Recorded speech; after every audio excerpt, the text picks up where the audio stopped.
화천 대유라고 하는 회사 일 때문에 아주 나라가 아주 난립니다.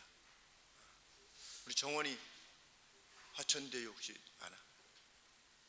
화천대유. 정원이까지는 아직. 하소민은 어때? 화천대유. 잘 모르. 우리 주일학교 중에서 화천대유 아는 사람. 화천? 네, 그 고기 잡는데 그 화천 말고. 네. 네. 어떤 사람이 이제 땅이 있는데 땅을 아주 싼 가격에 사가지고 나라가 개발한다 이래가지고서 땅을 아주 헐값에 싼 가격에 사가지고 나라가 개발하는 것이 아니라 그 일반 사람들이 자기랑 뜻이 맞는 사람하고 개발을 해서 아주 엄청 돈을 많이 버는 일이 있었는데 그 회사 이름이 화천대유래요. 그래서 지금 나라가 아주 어려움을 겪고 있어요. 소율이도 잘 설명해 주세요. 우리 한나에게 목사님이 얘기해 주는 거를 잘 한나가 잘 알아들 수 있도록 통역을 잘 해주길 바랍니다. 그러니까 나쁜 방법으로 돈을 몇 천억을 벌었다. 그런데 그것을 7명이 나눠 가졌다 라고 하는 의혹이 있어서 나라가 지금 매우 어려움을 겪고 있습니다. 자, 소율이한테 물어볼게요. 소율이가 살아가고 있는데 어떤 사람이 한 5천만 원만 내면 나중에 1,000억을 주겠다. 그런 일이 있다. 그런데 이게 사실은 좀 좋은 일은 아니다. 좀 남을 좀 속여야 되고 좀 이런 일인데 어떻게 같이 할래? 이럴 때 소율이가 어떻게 하고 싶을 것 같아요? 이렇게 얘기해 볼게요. 1,000원만 내면 1억을 주겠대. 누가 그렇게 이제 제안을 했어요. 우리 지금 7명이 요일을 하는데 너 같이 하면 어때? 저 땅이 있는데 이 땅을 돈을 모아가지고 아주 싸게 사가지고 거기서 돈을 그렇게 남길 수 있는데 그게 좋은 방법은 아니야. 법에 좋은 방법은 아니야. 그런데 어떻게 같이 할래? 이렇게 했을 때 사람의 마음이 어떤 마음이 생길까요? 누가 그렇게 돈을 벌었다라고 생각했을 때 두 가지 반응이 있는데 하나는 뭘까요? 누가 이렇게 돈을 그런 식으로 벌었다고 하는 소식을 들었을 때 반응이, 내가 그 이야기를 들었어요. 그러면 어떤 마음이 들까? 소율이 같으면 어떤 마음이 들 것 같아요?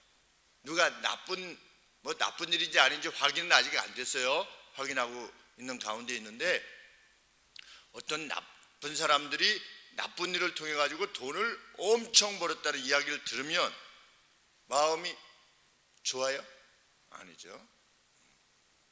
부러워요? 부러운 것도 아니고. 화가 나요? 화도 안 나요? 소율이처럼 살래요.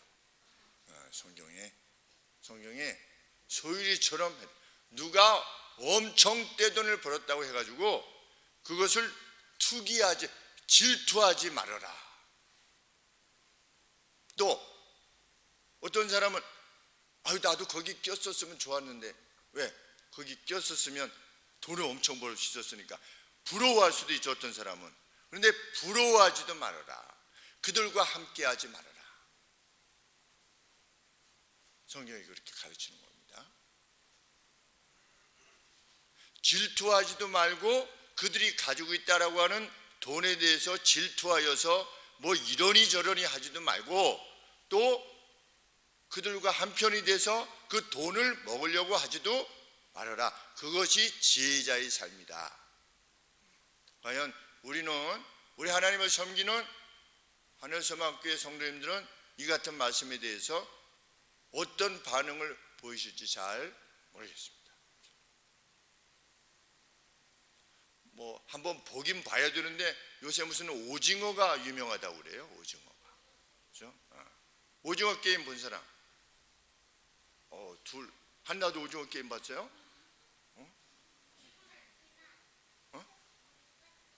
못 봤지만 좀 해봤어요? 오징어를 해봤어요?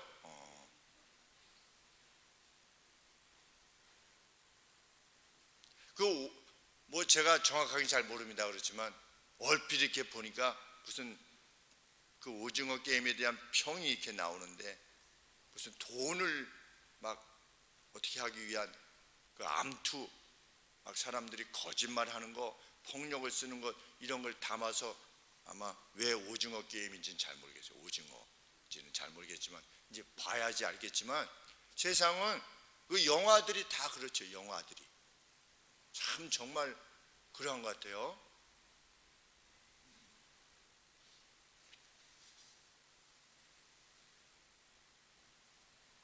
무슨 아수라라고 하는 영화가 있대요.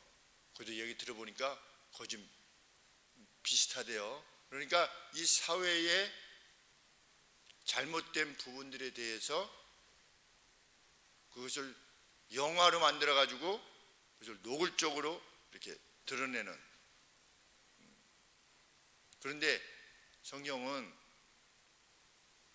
그것이 악이라고 하는 사실을 평가는 하지만 평가는 해야죠. 우리가 그렇게 행하는 것은 악이다라고 하는 평가는 해야지만 평가 이상으로 누구를 부러워하거나 비난하지 말아라. 악인에 대해서 그렇게 사는 것이 지혜자의 삶이다. 그러할 정도로 애정과 감사와 기쁨만으로 사는 사람이 되라. 그것이 지혜자의 삶이다. 이렇게 가르치는 것입니다.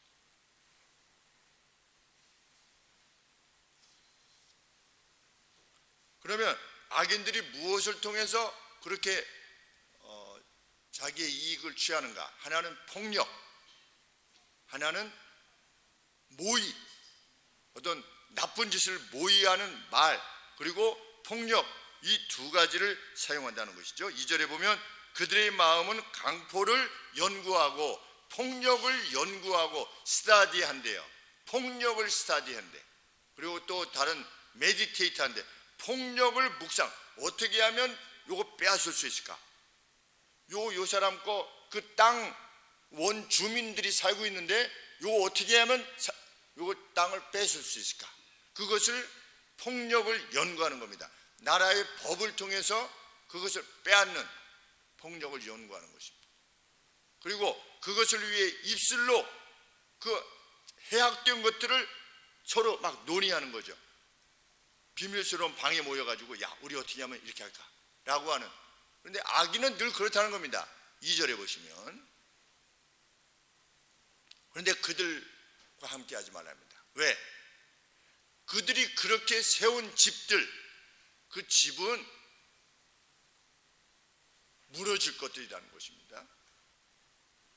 어렸을 때 이제 냉장고를 새로 이제 산다든지 무슨 세탁기를 새로 산다든지 그러면 냉장고를 쌌던 그 박스가 있지 않습니까? 큰 박스가 있겠으면 집에다가 이제 냉장고 설치하려고 박스 이렇게 놓으면 현이가 그 박스가 오면 박스가 이렇게 공간이 생기지 않습니까? 그러면 공간 안에 이렇게 들어가서 노는 거예요. 그래가지고 마치 자기 집처럼 그 안에다가 장난감 같은 경우도 이렇게 갖다 놓고 자기 집인 거예요. 그 박스가 집 안에 장난감 같은 거 갖다 놓고 인형도 갖다 놓고 그러니까 자기만의 공간을 마련하려고 합니다. 그게 인간의 본능이죠. 자기 집을 마련하려고 하는 것, 자기가 편안한 그것을 그거 가르쳐주지 않았는데도 불구하고 사람들이 어린아이들이 보면 어떤 박스 같은 게 큰 게 있다든지 그러면 그걸로 자기 공간을 만들려고 해요. 그런데 사람도 마찬가지입니다. 집을 세우려고 하는데 여기서 말하는 집이라고 하는 건 그냥 무슨 건물로서의 집이 아니라 어떤 자기가 살아가는 가정을 세우려고 하는데 그러한 폭력과 남을 해하려는 그러한 말들로 어떤 이득과 지위를 얻어서 행한 것으로는 그 집이 아름다운 것들로 결코 채워질 수 없대요.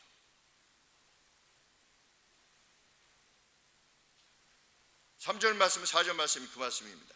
집은 무엇으로 지어야 되느냐? 성경이 말하는 지혜, 성경이 말하는 명철로 터를 견고히 하게 하며, 또 방들은 하나님의 지식으로 말미암아 각종 귀하고 아름다운 보배로 채워지는 것인데, 하나님이 말씀하시는 방식을 쫓아야만, 그래서 우리가 하나님의 말씀을 듣는 거 아니겠습니까? 여기 와서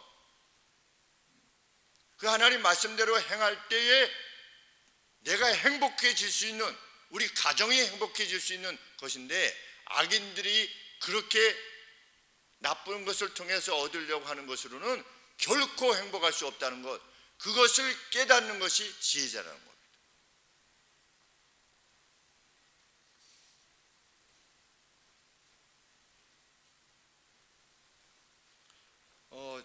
우리가 참 소율이가 지혜롭다 이러면, 지혜롭다 그러면 지혜라고 하는 말, 명철하다라고 하는 말이 좀 유약해 보입니다. 좀 이렇게 무슨 강해 보이지 않아요? 지혜 이러면 참 누가 지혜롭다 그러면 그냥 좀 이렇게 재치가 있는가 보구나, 그 정도로 이렇게 생각하는데, 성경은 하나님의 말씀을 따르는 것이 지혜인데, 이 지혜를 통해서 무엇을 할 수 있느냐? 전쟁에서 승리할 수 있대요. 전쟁과 같은 어떤 극단의 상황에서도 승리할 수 있는 길이 뭐냐? 하나님이 주신 이 지혜의 방식을 가지고 승리할 수 있다는 겁니다. 가령 예를 들면 우리 다윗이 시글락에서 모든 것을 잃어버리고 자기가 잠시 어딜 갔다 왔어요.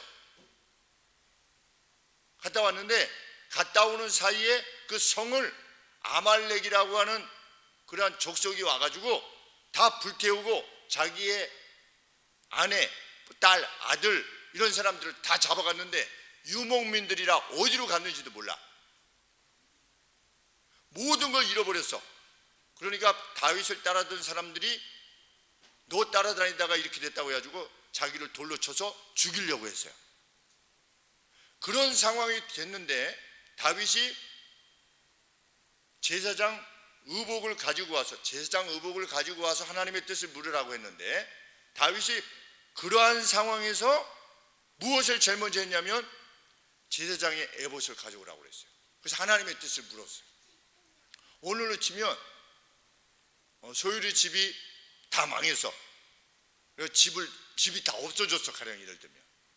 그래가지고 그냥 집안에 있는 모든 냉장고 이런 것도 다 가져갔어. 그래서 길바닥에서 그냥 살아야 돼.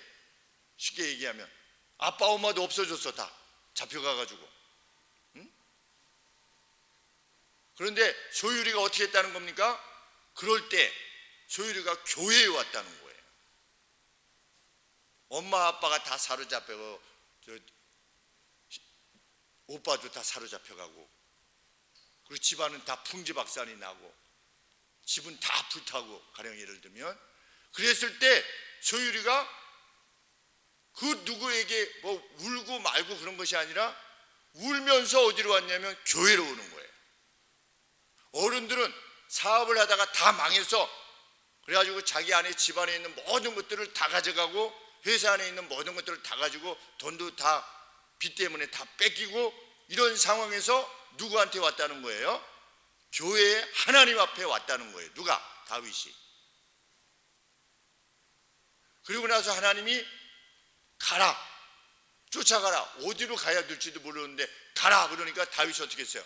어디로 가야 될지 모르는 상황에서 그냥 갔어요. 가다가 길가에서 죽어가는 소년을 하나 발견했어요. 그럴 때 어떻게 했어요?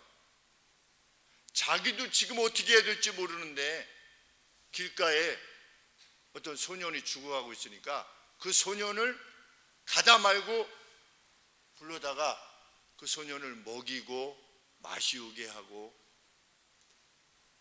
그것이 하나님의 지혜.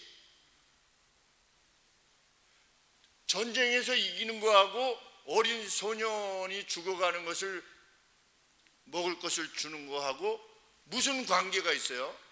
회사가 망한 거하고 내가 교회 내에서 어떤 사람을 불쌍히 여기는 거하고 무슨 관계가 있어요? 내가 취직하는 거하고 내가 누구를 불쌍히 여기는 거하고 누구를 도와주는 거하고 무슨 관계가 있어 보여요? 아무런 관계가 없어 보여요. 내가 사업을 하는 것과 하나님을 섬기는 것과 전혀 관계가 없어 보여요. 그런데 다윗이 그 소년을 데리고 와서 먹이고 마시우게 했을 때 그 소년이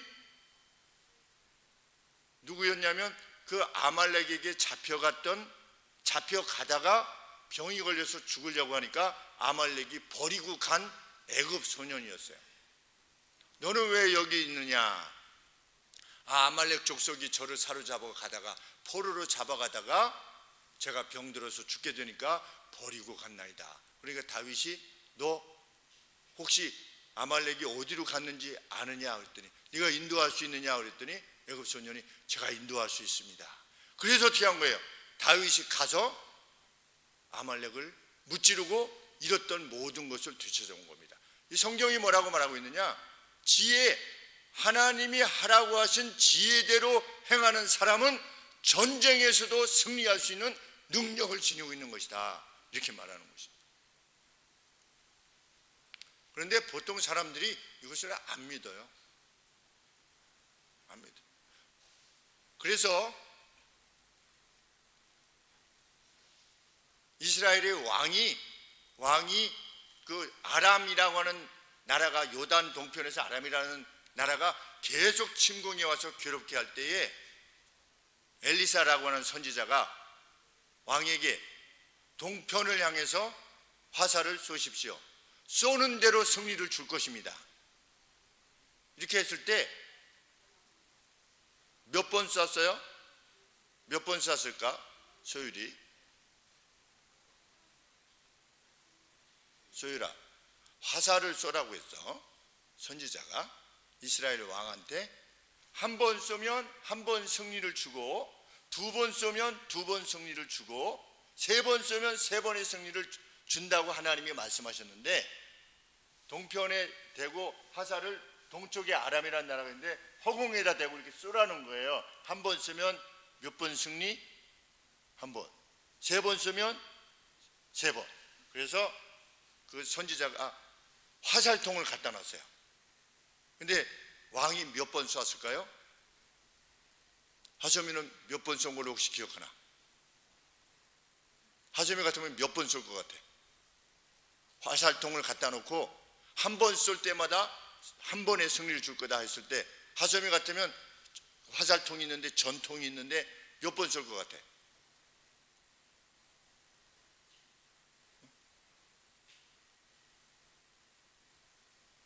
유래는 몇 번 쏠 것 같은가? 응? 이스라엘 왕은 세 번 쐈어요. 세 번. 왜 세 번 쐈을까? 하나님의 말씀을 안 믿으니까. 선지자가 쏘라고 하니까 쏘는 신용을 한 거예요. 우리가 예배 드리라고 하니까 예배는 그냥 드리는 거야. 그냥 가령 예를 들면 헌금을 하라니까 그냥 헌금을 하는 거야. 그런데 몇 번? 세 번? 아니 그냥 한 번, 주세요. 한 번. 아니, 이제 됐죠? 이렇게 한 거야. 몇 번 승리를 얻었을까? 그 뒤에 세 번 승리를 얻은 거예요. 그래서 선지자가 화를 내서, 왜? 나 같으면 어떻게 되겠다? 화살통에 있는 화살을 전부 다 쐈을 거다. 하나님의 약속을 믿었다면 화살 한 번 쏠 때 한 번 승리를 주시겠다고 하는 것이 하나님 말씀. 그런데 왕이 생각할 때는 어때요? 화살 쏘는 거하고, 허공에다 대고 화살 쏘는 거하고, 전쟁에서 승리하는 거하고 무슨 상관이 있는가? 내가 사업을 하는 거하고 하나님 앞에 와서 기도하는 거하고 무슨 상관이 있는가? 내가 나중에 취직을 하고, 내가 대학을 가고, 내가 나중에 훌륭한 사람으로 그 청장년의 시기를 맞고 노년의 복된 삶을 살고, 이것과 하나님 앞에 나와서 화살을 이렇게 쏘는 거하고 무슨 상관이 있는가 생각을 했을 때 3번의 승리만 있었던 거죠.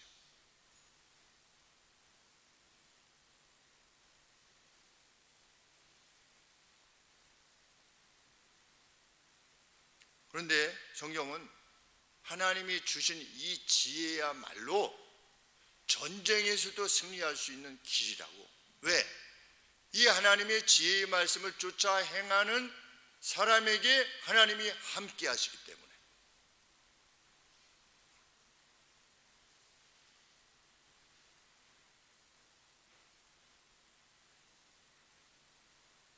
목사님이 전에도 이야기했지만 우리 형이 서울대 의대 시험을 볼 때, 시험을 보는데 5문제를, 수학 문제를 50분에 풀어야 되는데 30분을 열심히 풀라고 했는데 한 문제도 못 풀고 30분이 지났을 때, 왜 의대를 가려고 했냐면 주의를 지키면서도, 주의를 거룩히 지키면서도, 주일에 공부하지 않고서도 우리나라의 가장 좋은 과를 갈 수 있다. 원래는 철학과를, 자기는 철학을 연구하고 싶었는데 하나님의 영광을 드러내고 싶어서 주일날 공부하지 않고서도 얼마든지 하나님께서 도우시면 우리나라에서 가장 어려운 데를 갈 수 있다라고 하는 것을 위해서 공부하고 시험에 임했었는데 30분 동안 한 문제도 못 풀었을 때 어떻게 한 거예요? 형이 연필을 내려놓고 하나님 옆에 기도한 거예요. 하나님, 저는 이 목적을 위해서 지금까지 해왔고 이 목적을 위해서 서울대 의대를 지원했습니다. 하나님, 저를 도와주셔야만 합니다. 왜? 내가 잘 먹고 잘 살기 위해서, 의사로서 떵떵거리면서 살기 위해서가 아니라 우리 교회 후배들에게, 저는 지금 고3인데 그때는 이제 재수 때니까, 재수 때인데 지금 20살인데 교회 다니는 사람들이, 교회 다니는 우리 후배들이 용기를 가질 수 있도록 하나님 저를 도와주셔야만 되겠습니다. 하나님 앞에 기도한 거예요. 그리고 나서 기도 끝나고 누가 시험 보다 말고 기도합니까? 여러분 문제 안 풀릴 때 시험 보다 말고 기도한 적 있어요? 연필 내려놓고? 응? 지금 1시가 급한데 30분이 지났는데 20분밖에 안 남았는데 빵점 아니에요. 하나님 앞에 간절히 간구하고 다시금 문제를 풀기 시작했는데 1번 문제를 5분 만에 풀고 2번 문제 풀고 3번 문제 반절 풀다가 삑 한 거예요. 20분이 지난 거예요. 그러니까 2개 반이 맞은 거지. 근데 그때 서울대 의대 시험 그 수학 평균 점수가 하나 반 맞으면 들어간 거야. 그만큼 어려웠던 거예요. 그러니까 오히려 수학 때문에 떨어질 뻔했는데 수학 때문에 붙은 거야. 그래서 나중에 이제 그때 당시에는 그 서울대 본고사라고 그래요. 아주 어려운 문제였어요. 그냥 이렇게 푸른 과정을 써내야 되는 이런 거였는데 나중에 종로학원 무슨 대서강 학원 선생님이 TV에 나와서 그걸 해설해 줬었어요. 그런데 형이 푸른 방식으로 5분 만에 푸른 방식으로 해설한 사람이 아무도 없었던 거야. 신기하게 푼 거지, 신기하게. 그 사람들이 푸는 방식으로 하면 시간이 많이 걸렸대요. 근데 형은 놀랍게도 하나님이 주신 지혜지. 그걸 집에 와서 얘기를 했어요. 아니 시험 보는 거하고 하나님이 섬기는 거하고 무슨 관계가 있어 보여요?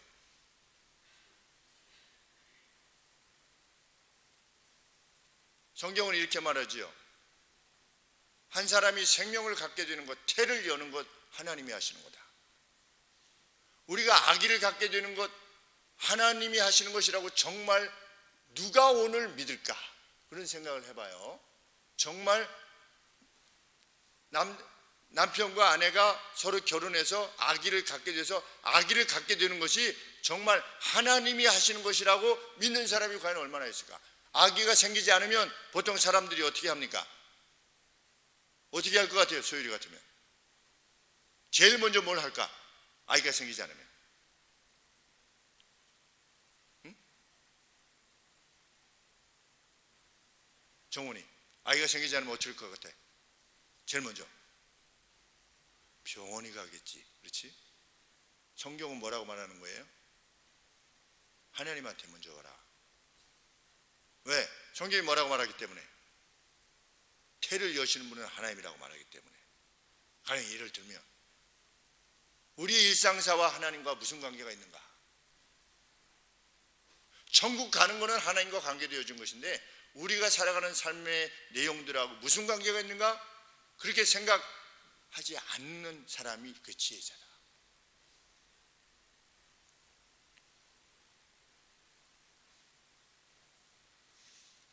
육 절 말씀에 너는 하나님이 주시는 모략으로 싸우라.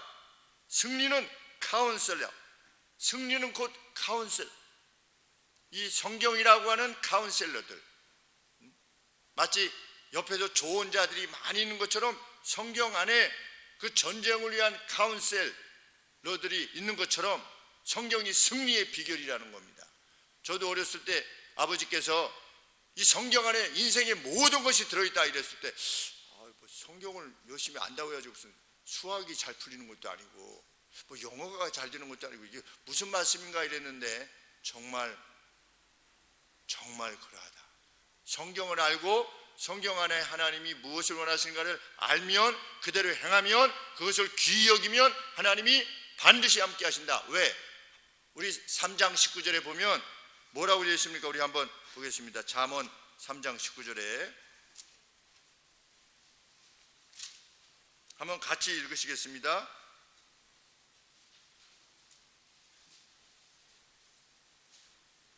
19절 20절 3장 19절 20절 시작.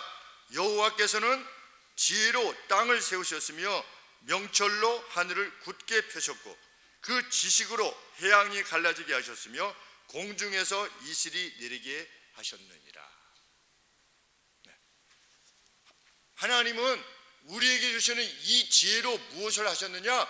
무에서 유를 만드셨대요. 이 지혜로. 그러니까 누군가 이 지혜를 자기의 것으로 만드는 사람은 창조의 능력을 지닌 것과 마찬가지라는 겁니다. 실로. 근데 여러분들이 집에서 일주일에 성경을 한 번 이상 펴본 사람 한번 손 들어봐요. 둘, 셋. 네. 누구랑 펴요? 소율이는? 이렇게 내리고 좀 얘기해봐요. 혼자? 혼자. 가정 예배 드리는 게 아니라 혼자서 성경을. 선우는?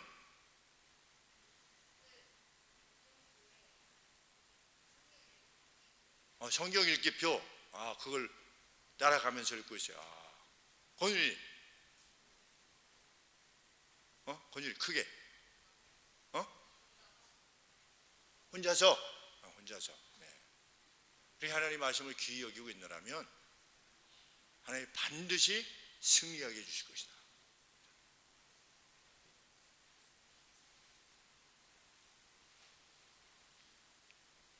혹 어리석은 자들에게는 이 성경 말씀이 가볍게 보일 수 있다. 너무 높아서 7절 말씀에 이 지혜는 미련한 자에게는 너무 높아서, 달리 말하면 성경이 이렇게 하라고 했을 때 내가 그 말씀을 따르기 위해서 대가를 지불하고 싶지 않은 거예요. 예수님에게 청년이 왔어요. 부자 청년이 왔어요. 어떻게 하면 천국에 갈 수 있습니까? 그러니까 예수님이 십계명을 쭉 말씀하셨어요. 그랬더니 내가 그것을 어렸을 때부터 다 행했나이다. 그러니까 예수님이 뭐라고 말씀하셨냐면 네 것을 다 팔아가지고 가난한 자들에게 나눠주고 나를 따르라 이랬어요. 예수님이 기뻐하시면서 어렸을 때부터 이렇게 했어? 그러면 너는 모든 걸 다 팔고 나를 따르라. 그랬더니 부자가 어떻게 했어요? 거기까지는 못하겠습니다 그랬어요. 그리고 슬픈 기색을 하면서 거기까지는 못해 이러고 갔어요. 어리석은 자라는 거예요. 하나님이 이렇게 하라고 한 것에 대해서 저는 거기까지는 못합니다.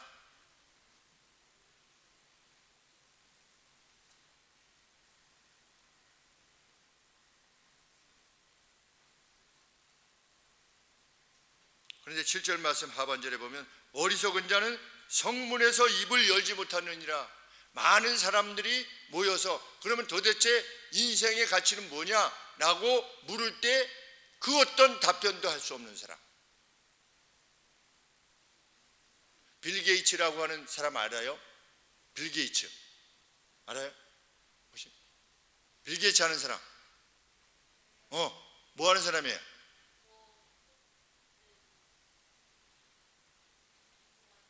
뭐 만들었다는데 뭘 만들었을까? 컴퓨터를 만들었어. 네. 마이크로소프트 회장이죠. 회장이 당신은 신에 대해서 어떻게 생각합니까? 그랬더니 그 회장이 뭐라고, 세상에서 가장 부자인 사람이에요.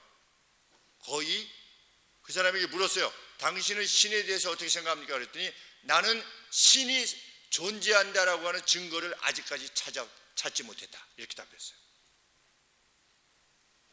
나는 신이 있다라는 것을 믿을 수가 없다는 말이에요. 그렇게 말했어요. 그런데 그 빌 게이츠가 1조, 2조 이렇게 되는 돈을 어려운 사람들을 위해서 도와줬어요. 아프리카 같은 사람들을 위해서 도와줬어요. 그래서 참 하나님을 알지 못하는 사람인데도 불구하고 참 대단하다 이런 생각을 했어요. 근데 성경은 하나님이 없다라고 말하는 사람은 지혜자예요, 어리석은 자예요?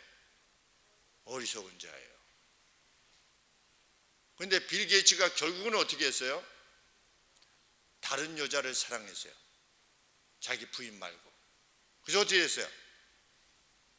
그래서 결국 헤어졌어요.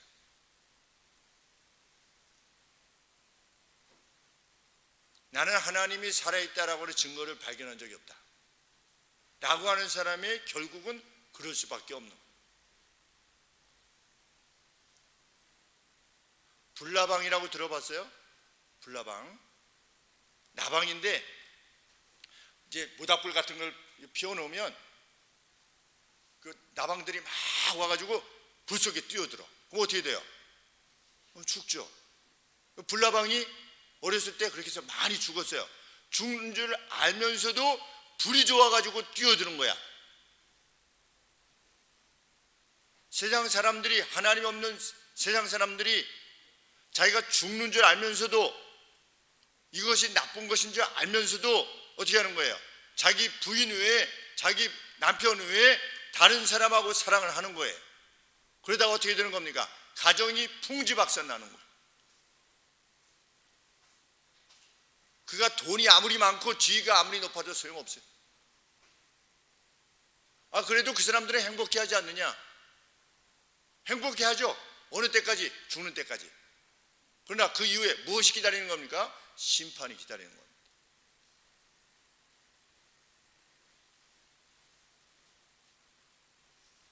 그 악인의 특징은 뭐냐? 8절 말씀에 악을 행하기를 꾀하는 자를 일컬어 사특한 자라 하느니라. 악을 행하는 자, 지혜롭지 못한 자, 무지한 자의 특징은 뭐냐면 이거 다른 사람들이 모를 것이라고 생각한다는 거예요. 내가 이렇게 악하다고 하는 것을 다른 사람들은 모를 것이라고 생각하는데 다른 사람들이 한결같이 뭐라고 하는 겁니까? 그는 거짓을 행하는 자다 라고 한결같이 말하게 될 거라는 겁니다. 그래서 9절 말씀에 미련한 자의 생각은 죄요 거만한 자는 사람의 미움을 받느니라. 하나님 앞에도 미움을 받는 죄를 짓는 것이요, 사람들도 그를 미워하게 될 것이다. 그런데 불행하게도 스스로는 어떻게 생각하냐면 다른 사람들이 모를 거야 라고 생각한다는 겁니다. 벌거벗은 임금님 생각나요? 네. 벌거벗은 임금님이 스스로는 어떻게 생각한 겁니까?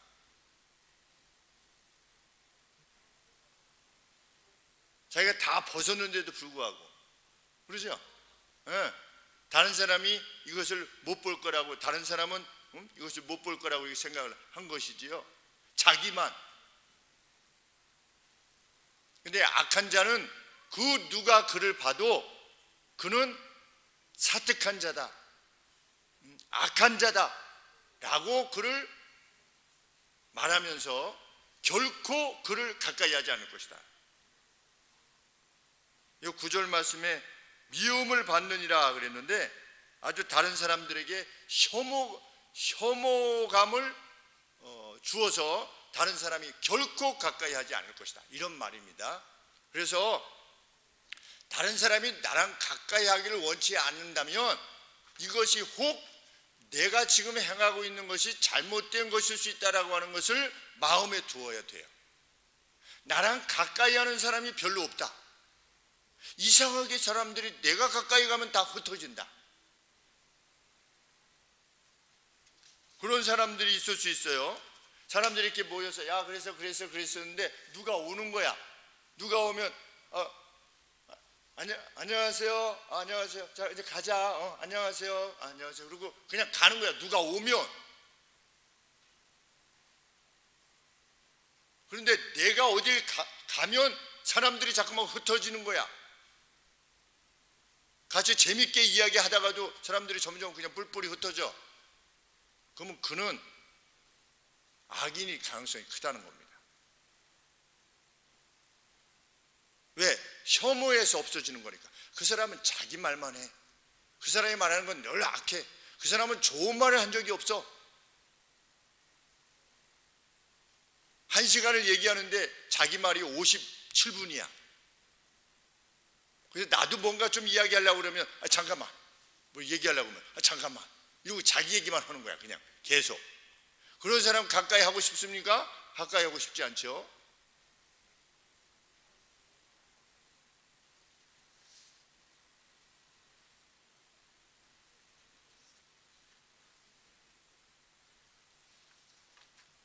그렇다면 지혜와 명철의 삶은 과연 어떤 것인가? 하나님이 말씀하시는 다음과 같은 삶에 있어서 용기를 잃어버리지 않는 삶, 그 사람이 지혜자의 삶을 사는 것이다. 하나님이 이렇게 살라고 그랬는데 용기를 잃어버리지 않는 거예요. 첫째는 10절 말씀해 보시면 이웃이 당한 환난에 대해서 느슨하지 않는 사람. 아까 다윗 말씀드린 것처럼 내가 지금 내 코도 석자예요.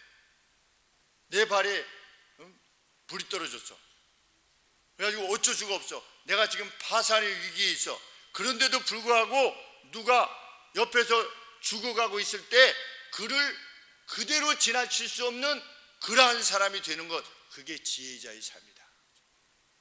나는 누리고 있는데 옆에 사람이 힘들어해. 그것을 결코 용납하지 말라. 이웃의 환난에 대해서 느슨하지 말라. 누군가 환난에 직면해 있다면, 그래서 이 사람이 그 환난이 무엇인지도 모른 채로 비틀거리면서 가는 거예요. 이렇게. 여기 우리 11절 말씀에 너는 사망으로 끌려가는 자를 건져주며, 여기서 끌려간다라고 하는 표현이 스테이거라고 하는 표현을 써서 이게 뭔가 이렇게 단어를 찾아보니까 비틀거린다라고 하는 거예요. 사망으로 가는데 자기가 사망으로 가는지도 모르는 채로 비틀거리면서 가는 거야. 이렇게 지금 거기 끝에 가면 죽는 거야. 마치 불나방처럼 죽는 거예요. 그런데 불나방을 이제 막 날다가 불이 이렇게 있으면 막 날다가 잘못 떨어져 가지고 이 땅에 이렇게 떨어져요. 그럼 어떻게 해요? 제가 그 불나방이 죽을까 봐 어떻게 해? 삽 같은 걸로 이렇게 밀어내. 아직 안 죽었어. 그러면 불나방을 가지고 어떻게 저기 멀리 가서 막 가. 이렇게. 왜냐면 죽으니까 이거 던지잖아. 그럼 어떻게 돼? 불나방이 다시 날라와가지고 불 속에 들어가 죽는 거예요. 이게 불나방이야. 근데 세상에서 하나님을 알지 못하는 사람들이 불나방과 같은 인생을 살고 있다는 겁니다. 그래서 세상이 말하는 돈, 권력, 지위, 내가 좋아하는 것, 이것을 위해서 죽어도 그 길을 가는 거예요. 그런 사람들을 어떻게 해라? 건져내라. 모르는 체 하지 말아라.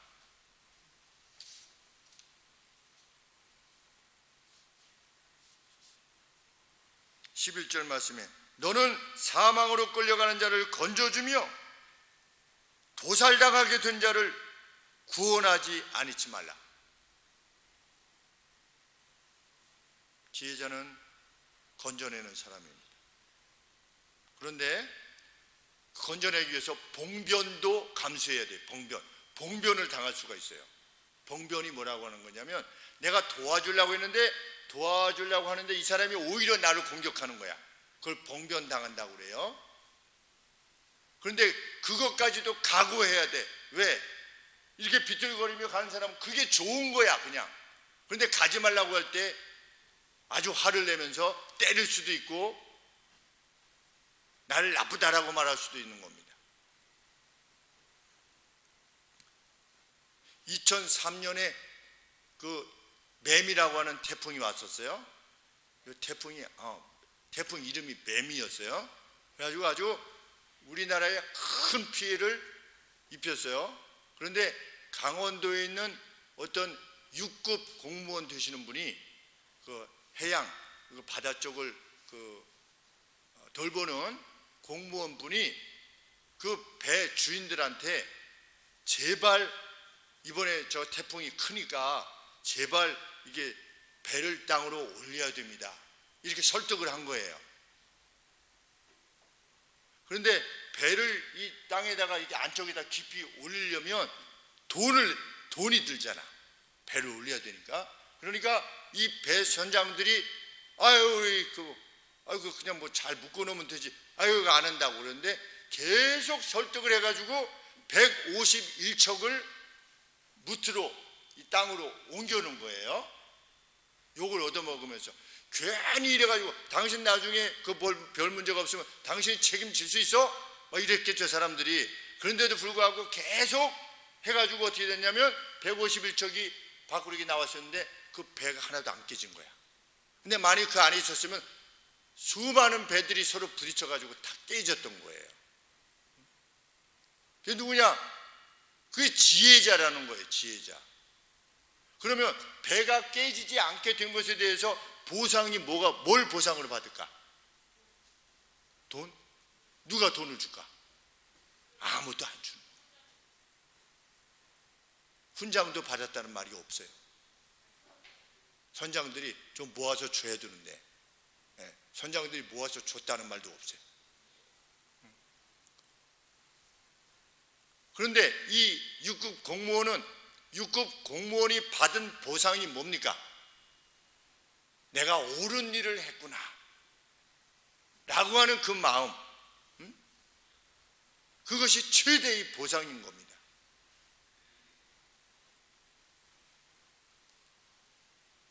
이러면은 그 선장들이 돈을 모아서 주지 않은 것이 기분 나쁜가?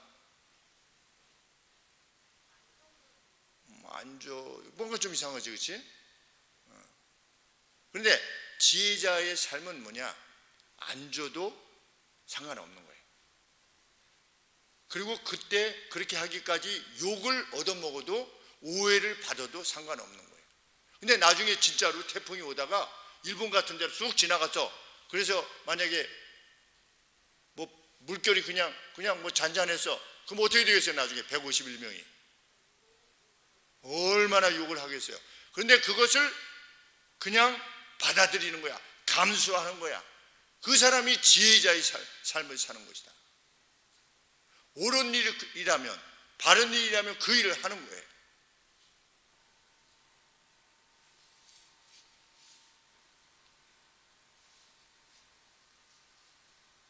연이어서 성경은 무엇을 가르치냐면 15절에 사람들이 자기 주변에 평화롭게 살면, 평화롭게 살아가고 있으면 그 사람을 공연히 괴롭히지 말고 그 사람 거 뺏으려고 하지 말래요. 다윗이 누구의 아내를 빼앗았어요?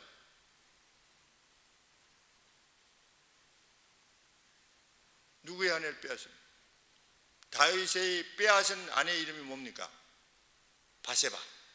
그죠? 바세바 생각나죠? 우리아라고 하는 충성스러운 장군의, 자기의 충성스러운 장군의 아내를 빼앗았어요. 그게 뭐냐? 그게 무지한 죄다. 너희는 결코 그렇게 하지 말아라. 그러면 이 다윗이 누굽니까? 이 잠언을 기록한 누구예요? 솔로몬의 아빠잖아. 이 잠언을 기록한 사람이 누구예요? 솔로몬 자신이잖아. 솔로몬이 누구에게서 났어요? 그 바세바에게서 났어요. 신기하지 않나요? 응? 그런데도 불구하고 솔로몬이 자기 아버지인 다윗이 우리아라고 하는, 우리아와 결혼해 있던 자기 엄마 바세바, 이 바세바하고 이렇게 결혼 상태에 있었는데 이 다윗이 우리아를 죽이고 자기 엄마인 바세바하고 결혼해가지고 자기가 난 거잖아. 그런데도 솔로몬은 뭐라고 가르치는 거예요? 누군가 편안히 살면 그 사람은 그것을 빼앗지 말아라. 그렇게 가르치는 거예요. 그게 지혜다. 이런 걸 기록할 때 얼마나 힘들겠어요.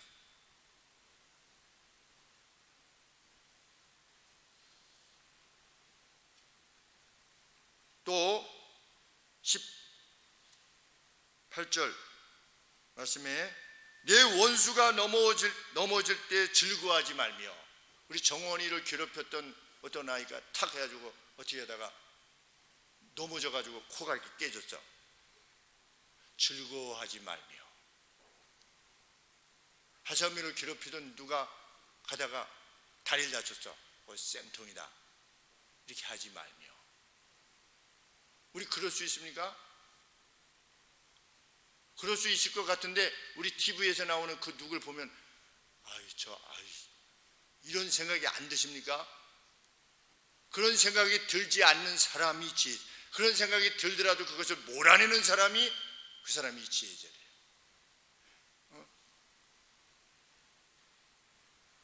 원수가 넘어질 때도 즐거워하지 않을 정도의 사람이 되라는 겁니다. 그만큼 사랑의 사람이 되래요. 그만큼 너그러운 사람이 되고 살피는 사람이 되고, 그 사람이 지혜자래요. 나 혼자 산다 이런 거 하지 말고, 아니 원수의 넘어짐까지도 즐거워하지 않을 수 있는 사람이 어떻게 혼자 살 수 있습니까? 산속에 산다 뭐 이런 거, 은퇴하고 나는 산속에 산다. 우리 삶의 목적이 무엇인데? 마지막 죽는 순간까지 그 누군가를 위해서 사는 것이 우리의 삶의 목적인데, 지혜자의 삶의 목적인데,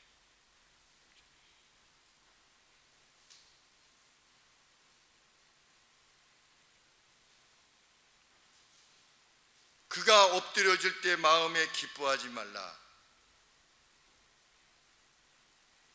우리 그리스도인들에게는 와신 상담이 없는 겁니다. 싸움에 졌어요. 그러니까 그 곰 쓸개를 맛을 보는데 곰 쓸개가 굉장히 쓰대요. 쓰면서 내 이 쓰디 쓴맛을 반드시 갚아줄 것이다. 내 어디 두고 보자. 그걸 와신 상담이라고 하는데, 그런 것은 우리 크리스찬들에게 있어서는 안 돼요. 과거에 누가 내게 잘못했던 것에 대해서 마음에 두는 삶을 살 수 없다는 겁니다. 지혜자는. 저 친구가 예전에 그때 나보고 욕을 했지, 내가 나중에 두고 보자, 이런 마음을 가질 수 없다는 거예요. 지혜자는. 그만큼 사랑하는 사람으로만 살아가는 것, 그 사람이 지혜자다. 그것이 전쟁을 이기게 한다는 겁니다. 그 마음을 지니고 있을 때 전쟁과 같은 큰 싸움에도 이길 수 있게 하는 것이다. 나머지는 뭐 전쟁에서 이기한다면 나머지 삶의 내용에서 승리하지 못할 이유가 없는 것입니다.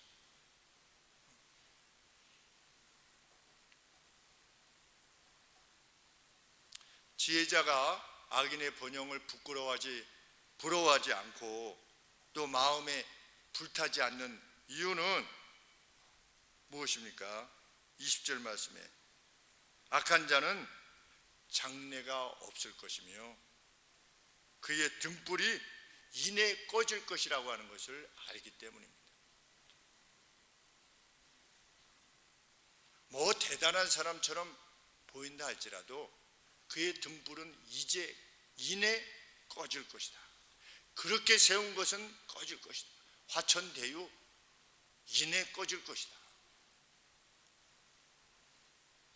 꺼지고 있지 않습니까? 그 장부상의 돈이 무슨 행복을 그에게 주겠습니까?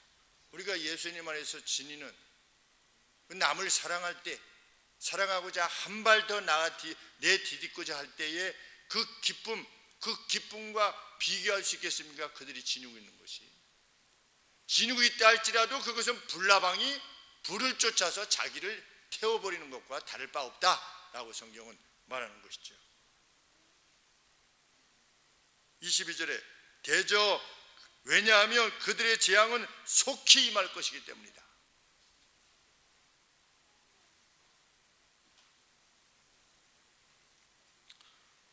애정으로만 이 땅을 살아가는 우리가 되기를 원합니다. 애정으로만. 엄마를 좀 사랑해 주시고 아빠를 좀 사랑해 주세요. 응? 어때? 나는 엄마를, 자, 우리 주일학교, 나는 이준이까지 포함해서 나는 아버지에 대한 사랑을 충분히 표현한다. 한번 손 들어봐요. 나는 아빠에 대한 사랑을 나는 충분히 표현한다. 이름이 한 명. 네. 자, 손 들고 엄마에 대한 사랑을 나는 충분히 표현한다. 두 명. 우리 유리하고 이름이. 나머지는 뭐 하는 거야? 나머지는 내가 엄마를 사랑하고 있음에 대해서, 아빠를 사랑하고 있음에 대해서 충분한 표현을 하는 사람이 지혜자잖아. 엄마 아빠한테도 못하면 누구한테 가서 자기의 사랑을 표현하고 있어? 그거는 자기가 그냥 좋아서 하는 걸 뿐이지. 그렇지? 내가 좋아하는 그룹들 있잖아. 내가 좋아하는 그룹들에게는 나의 사랑을 확 표현합니다. 어떻게 표현하지? 자, 정훈이한테 한번 물어볼게. 내가 BTS를 가장, 방탄소년단이지? 방탄소년단을 사랑하는 것을 내가 사랑하고 있다는 걸 어떻게 표현하나? 정훈이는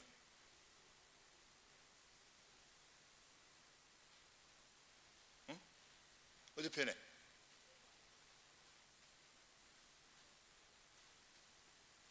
내가 당신들을 사랑하는 굉장한 팬이요 라고 하는 걸 어떻게 표현해?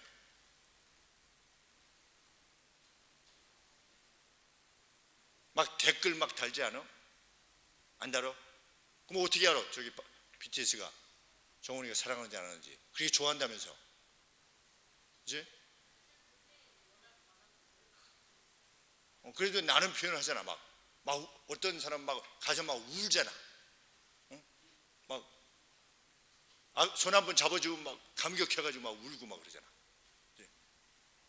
그리고 콘서트가 열리면 어떻게 했든지 그것을 살려고 하잖아. 그렇지? 그래서 목사님도 마음에 어떤 마음을 두고 있는 거야.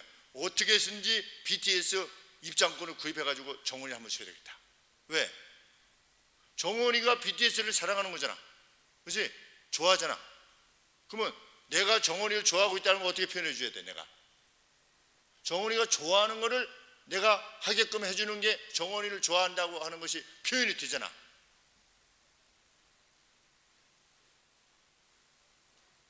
우리가 지혜자로서 그 누군가에 대해서 애정을 지니고 있다는 것을 어떤 방식으로도 표현해야지.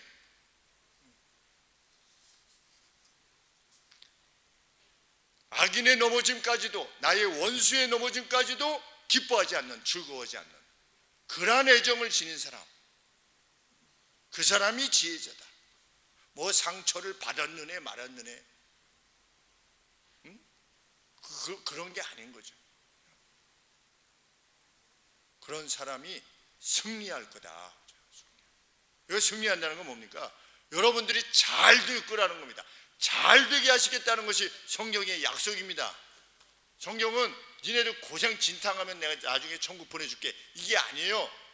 우리들이 정말 잘 사는 길이 이 길이라고 하나님이 말씀을 통해서 우리에게 주신 거예요. 그래서 이 지혜의 말씀을 쫓아 살면 돼요. 환난당한 사람들을 그냥 내버려 두지 않는, 심지어 원수의 넘어짐까지도 기뻐하지 않는 그러한 정도의 삶을 살아가기 위해서 진짜 인간의 본래의 모습을 향해서 나아가고자 할 때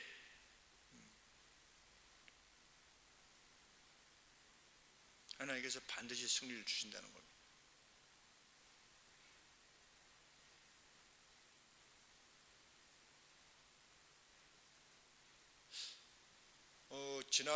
지난 금요일 날 우리 홍영민 집사님 그 회사 큐프라라고 하는 회사 지금 하고 계신데, 거기 우리 준동 친구, 준동 성도가 있어서 같이 그래도 오랜만에 한번 이야기를 나누려고 이렇게 강남에 갔다가 잠깐 들렸는데 그 이제 안내 데스크를 맡고 있는 자매가 있어요.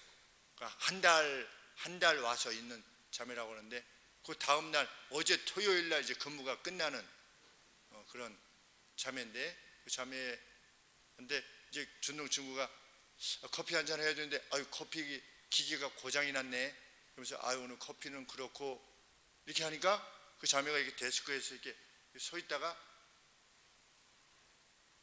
제가 이때를 위해서 준비를 했죠. 그랬더니 가슴에서 그 카누, 이게 이제 일회용 카누 같은 거 있지 않습니까? 그걸 이거 2개를 꺼내더니 저희를 타주는 거예요. 그 자매가 내일 끝나는 거예요, 업무가, 일이. 그래서 자기는 이제 여기 잘 안 오게 되는 그러한 상황인데도 그 자매가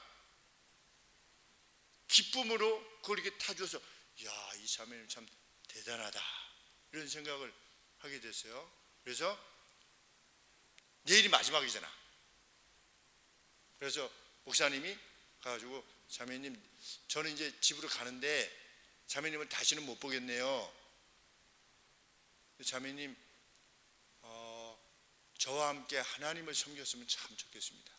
이제 마지막으로 보는 거기 때문에 권하는데, 가까운 친구나 아니면 친척이 있어서, 누가 예수님을 믿는 친척이 있으면 꼭 교회에 나갔으면 좋겠습니다. 하나님은 제게는 이러이러하신 분이었습니다 라고 이렇게 얘기하는데, 이 자매가 그 말을 받아들여요, 조금씩. 그러면서 뭐라고 얘기했냐면, 저도 교회에 좀 나가보고 싶은 생각이 있었는데 어떻게 나가야 될지도 모르고, 누가 나랑 교회 가자고 하는 사람도 한 사람도 없었고, 그리고 친척 중에 예수 믿는 사람도 없고, 친구 중에 예수 믿는 사람도 없어서 어떻게 해야 될지 몰라서 저도 그랬었는데, 그래서 쭉 설명하고, 목사님이 부목사로 있었던 그 화평교회 그 담임 목사님한테 전화해가지고서 이렇게 연결해 줬어요. 이분이 담임 목사님이라고 하면서 이렇게 연결해 주고, 또 청년부 담당 그 전도사님, 목사님하고 또 전화번호 이렇게 서로 주고받고 이렇게 하게끔. 그래가지고 잘 이게 될래나 해가지고 화평교회 그 네이버 지도 해가지고 캡처해가지고 보내주고, 그 목사님 사진 보내주고, 담당 목사님 사진 보내주고, 그래가지고 꼭 갈 수 있도록. 그래서 오늘 1시 반 예배 가기로 됐어요.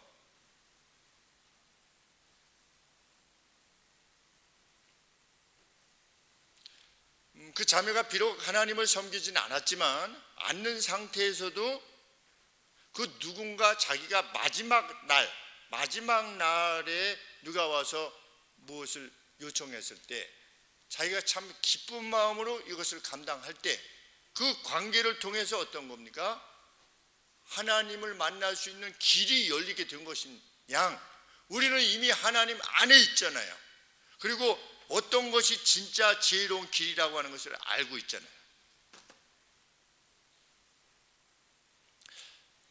우리 주일학교에 대해서 한 가지 이렇게 좀 말하고자 하면, 우리 매월 첫째 주 특별활동을 하잖아요. 특별활동을 하는데 집에서 우리 김현 선생님하고 늘 고민을 하는 거야. 어떤 고민을 할까? 우리 김현 선생님이 저 여의도 중학교 가서 저 선생님을 하잖아요. 방과후 선생님. 아이들 데리고 이제 어떤 일을 진행해요. 일주일에 2번 가는데, 가서 하면 아이들이 어때요? 뭘 해든 반응을 막 보인대. 이렇게 기쁘게, 막 신나하고, 똑같은 걸 별거 아닌 걸 해도 막 반응을 보이고 눈이 바짝바짝하고 이렇게 하는데, 우리 저거 할 때, 우리 주일학교에서 할 때는 늘 고민이야. 아이들이 요거 그냥 뭐 재미없어 하지 않을까? 그렇지 않을까? 오늘도 그렇게 아침에 이야기해요. 왜 우리는 이렇게 어떤 그 반응들을 보일 때 이렇게 할까? 아주 고민을 많이 하고 있어요, 정말. 그냥 이렇게 이 해서 그 시간에 우리 주일학교 학생들이 재미없어 하지는 않을까? 물론 그 행하는 프로그램이 좀 더 재미있게 하기 위한 노력을 더 기울여야 되는 것만도 사실이지만, 또 한편으로는 선생님들이 그런 고민 가운데 그래도 어젯밤에 나름대로 애를 쓰고 직장 다녀와서도 그냥 어떻게 해서든지 그걸 준비해서 와서 하려고 하는 부분들에 대해서 애정을 가지고 있다면, 그 애정 어떻게 하는 겁니까? 그 애정에 대해서 귀히 여겨주는,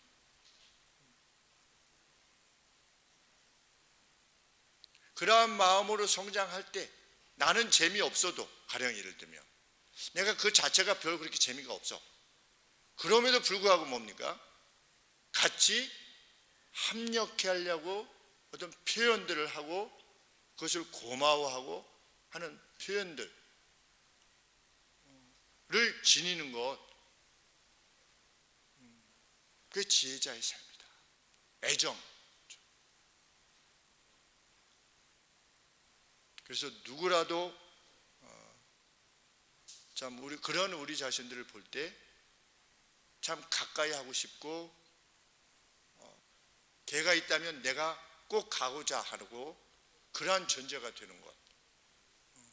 참 우리 주일학교로서는 학교에서나 가정에 있어서 또 교회에 있어서 참 그러한 삶을 더욱 추구해 나갈 수 있게 되기를, 그러면 여러분들의 앞길이 결코 걱정 없이 순탄한 길을 하나님께서 걷게 하실 것이라는 것, 하나님의 약속이라고 하는 사실을 믿고 나가는 우리가 되기를 원합니다. 기도하겠습니다.